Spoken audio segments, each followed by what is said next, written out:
സുരേഷ് ഗോപിയുടെ JSK June 27-ന്. സുരേഷ് ഗോപി വക്കീൽ വേഷത്തിലെത്തുന്ന കോർട്ട് റൂം ത്രില്ലർ ചിത്രമായ JSK Janaki state of Kerala June 27-ന് ആഗോള റിലീസായി തിയേറ്ററുകളിലെത്തുന്നു. പ്രവീൺ നാരായണൻ ആണ് ചിത്രം സംവിധാനം ചെയ്തിരിക്കുന്നത്. അനുപമ പരമേശ്വരനും മാധവ് സുരേഷും ചിത്രത്തിൽ പ്രധാന വേഷത്തിലെത്തുന്നുണ്ട്. കാർത്തിക് ക്രിയേഷൻസുമായി സഹകരിച്ച് കോസ്മോസ് എൻ്റർടൈൻമെൻറ്റ് നിർമ്മിക്കുന്ന ചിത്രത്തിൻ്റെ നിർമ്മാതാവ് ഫണീന്ദ്രകുമാറാണ്. ചിത്രത്തിൻ്റെതായി നേരത്തെ തന്നെ പുറത്തിറങ്ങിയിരുന്ന മോഷൻ പോസ്റ്ററും ടീസറും ഏറെ അഭിപ്രായം നേടിയിരുന്നു.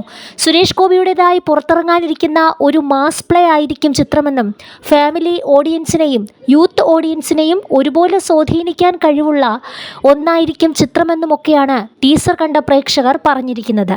അതോടൊപ്പം ചിന്താമണി കൊലക്കേസ് എന്ന സിനിമയുമായാണ് പ്രേക്ഷകർ JSKയെ താരതമ്യം ചെയ്യുന്നത്. ചിത്രം ചിന്താമണി കൊലക്കേസിനെ ഓർമ്മപ്പെടുത്തുന്നു എന്നാണ് എല്ലാവരും ഒരുപോലെ പറയുന്നത്. ഷാജി കൈലാസിൻ്റെ സംവിധാനത്തിൽ 2006-ൽ പുറത്തിറങ്ങിയ ചിന്താമണി കൊലക്കേസ് എന്ന ചിത്രത്തിലായിരുന്നു സുരേഷ് ഗോപി ഏറ്റവും അവസാനമായി വക്കീൽ വേഷം അണിഞ്ഞത്. ക്രിമിനലുകളായ ക്ലയൻറ്റുകളെ സംരക്ഷിക്കുകയും അവരെ നിയമത്തിൽ നിന്ന് രക്ഷപ്പെടാൻ സഹായിക്കുകയും തുടർന്ന് അതേ ക്ലയൻറ്റുകളെ തന്നെ കൊലപ്പെടുത്തി നീതി സ്വന്തം കൈകളിലേക്ക് എടുക്കുകയും ചെയ്യുന്ന ലാൽകൃഷ്ണ വിരടിയാർ എന്ന സൈക്കോട്ടിക് വിജിലൻ്റ് അഭിഭാഷകനായാണ് ചിത്രത്തിൽ സുരേഷ് ഗോപി എത്തിയിരിക്കുന്നത്. ബോക്സ് ഓഫീസ് ഹിറ്റായി മാറിയ ചിത്രത്തിലൂടെ സുരേഷ് ഗോപി തൻ്റെ പെർഫോമൻസിലും മികച്ച അഭിപ്രായം നേടിയിരുന്നു. ചിന്താമണി കൊലക്കേസ് കഴിഞ്ഞ് വീണ്ടും 19 വർഷങ്ങൾക്ക് ശേഷമാണ് സുരേഷ് ഗോപി വീണ്ടും ഒരു വക്കീൽ വേഷം ചെയ്യുന്നതെന്നാണ് JSK ജാനകി സ്റ്റേറ്റ് ഓഫ് കേരളയുടെ പ്രധാന ആകർഷണം.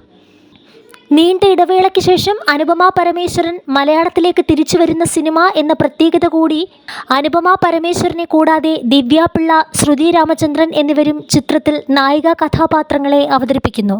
അസ്കർ അലി, മാധവ് സുരേഷ് ഗോപി, ബൈജു സന്തോഷ്, ജയൻ ചേർത്തല, ജോയി മാത്യു, അഭിലാഷ് രവീന്ദ്രൻ, രജിത് മേനോൻ, നിസ്താർ സേട്ട്, രതീഷ് കൃഷ്ണൻ, ഷഫീർ ഖാൻ, മഞ്ജുശ്രീ നായർ, ജയ് വിഷ്ണു, വൈഷ്ണവി രാജ്, മേധ പല്ലവി, കോട്ടയം രമേശ്, ദിലീപ് ബാലാജി ശർമ്മ എന്നിവരാണ് മറ്റ് താരങ്ങൾ.